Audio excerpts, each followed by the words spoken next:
Hi there, welcome to my views and news. Three news stories for you is firstly, Tigray, where more than 100 ENDF members have been released by Tigray interim government. ENDF members who were taken prisoner by Tigray forces before the signing of Pretoria deal. Why is that these more than 100 ENDF soldiers remained imprisoned in Tigray? While Tigray was complaining about Tigania speaking ENDF members that they're not being released. Secondly, infighting in the Oromo Liberation Army. We have received information from some sources who are very close to the Oromo Liberation Army. One OLA commander has been called back because of fighting between some OLA commanders. Thirdly, Gadisa Dero, the Major General of Ethiopian National Defense Force, has he been killed by Fano or not? Controversy goes on, it seems. Firstly, viewers, Tigray has released ENDF members who were in custody in Tigray.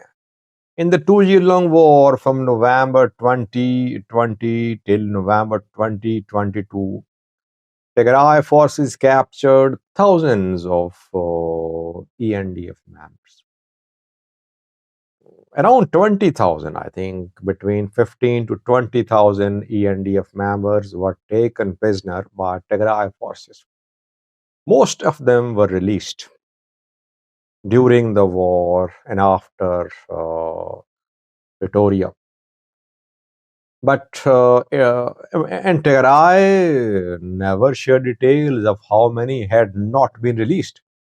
Rather, TPLF, Tigray interim government, kept on pressurizing the federal government that federal government was not releasing Tigrinya-speaking ENDF members who were imprisoned in different prisons. Yesterday rather, Tigray released more than 100 ENDF members.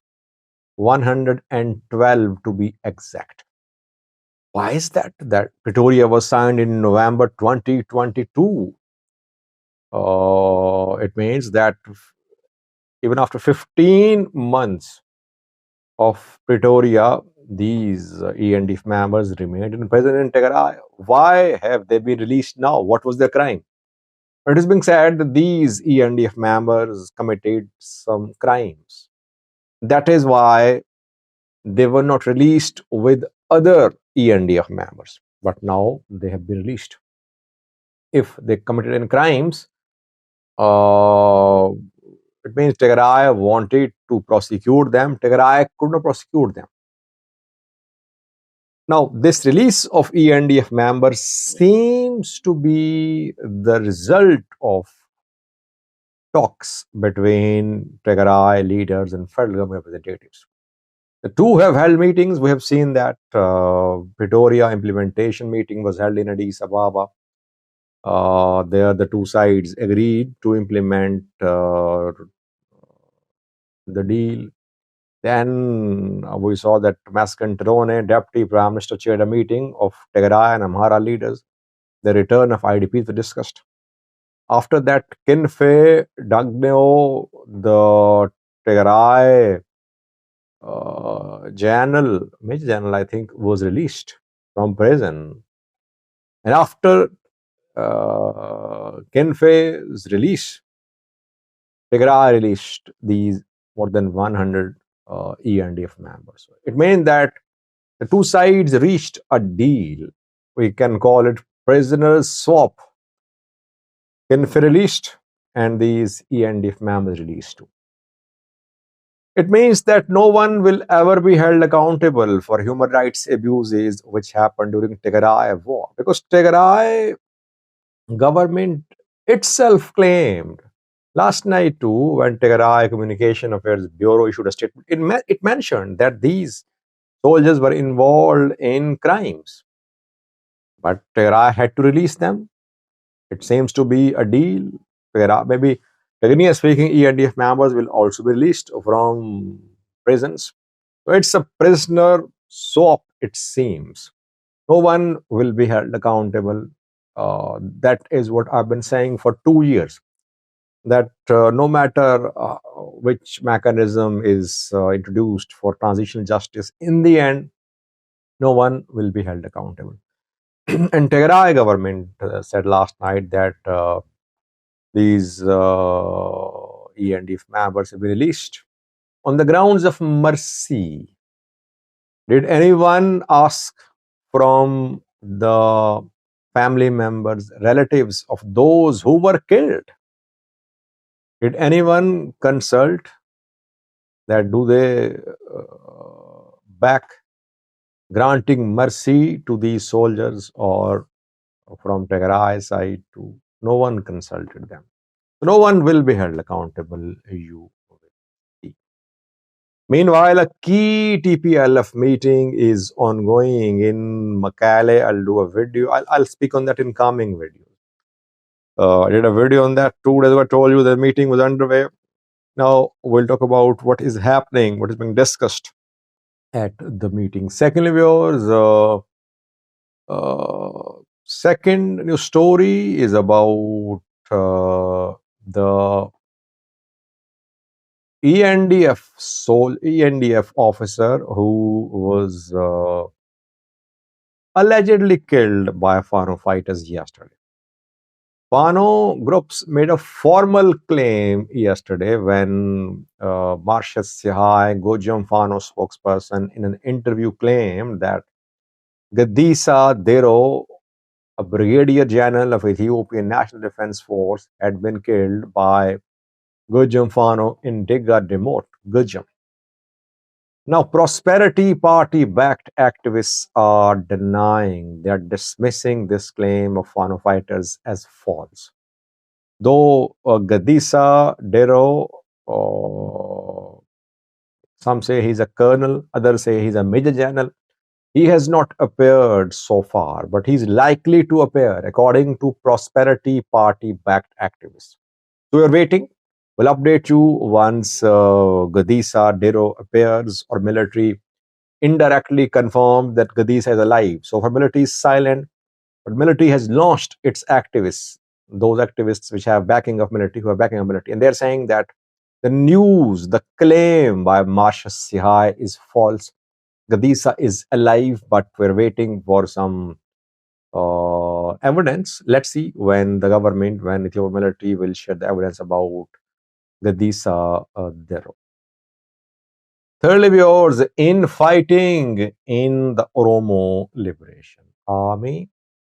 Oromo Liberation Army tries to hide internal conflicts, infighting, and it shouldn't be surprising. All armed groups, all institutions try to hide internal conflicts, because if the internal conflicts are made public, it obviously affects institutional unity.